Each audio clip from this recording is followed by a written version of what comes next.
Welcome to The Next Fight. I'm Don West, National Trial Counsel for CCW Safe. Today we'll talk about defense witnesses. Let's talk for a minute about experts the defense might use. In addition to offering witnesses to rebut the prosecution witnesses or experts to rebut the prosecution experts, the defense could consider calling a use of force expert to analyze the incident and offer his professional opinion if the use of force was reasonable and necessary. The prosecution may try to exclude this evidence or limit it because it can be so powerful. But if the expert is well credentialed and makes a good witness, having an expert support the claim of self-defense can make a big difference to the jury. I found this to be true especially when some of the dynamics of the use of force aren't obvious from the evidence itself. For example, if the prosecution is claiming that the person attacking was far enough away that he didn't pose an imminent threat to the defendant at the moment the defendant shot him in self-defense, then a use of force expert would be very helpful in helping the jury understand the significance of the Tooler research on just how quickly the average person can close the gap and how far someone with a knife only has to be before they aren't an imminent threat. A use of force expert can be very helpful in explaining the dynamics of a self-defense scenario when the defendant is accused of shooting an unarmed person, for example.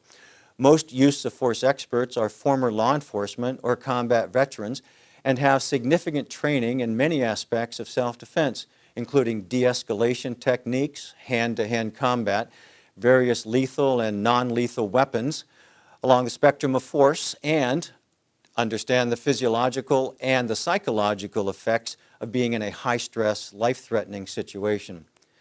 Since in a self-defense case, the goal is to put the jury in the shoes of the accused, educating the jury about the dynamics of what a person goes through when facing a potentially lethal threat is very compelling.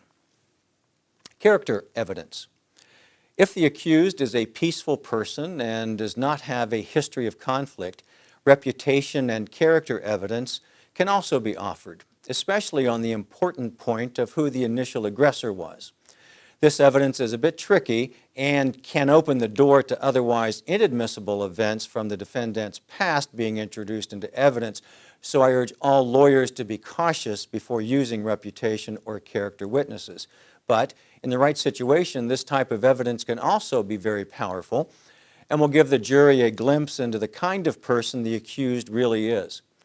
Likewise, while past difficulties between the defendant and the attacker will almost always be admissible to help explain the defendant's and the attacker's states of mind, prior unrelated acts of violence may also be admitted into evidence if those acts were known to the defendant prior to the encounter. And while this varies greatly from jurisdiction to jurisdiction, sometimes prior violent acts of the attacker unknown to the defendant can also be admitted if the rules of evidence allow it and the judge feels that the evidence has probative value. Now, back to the trial procedure.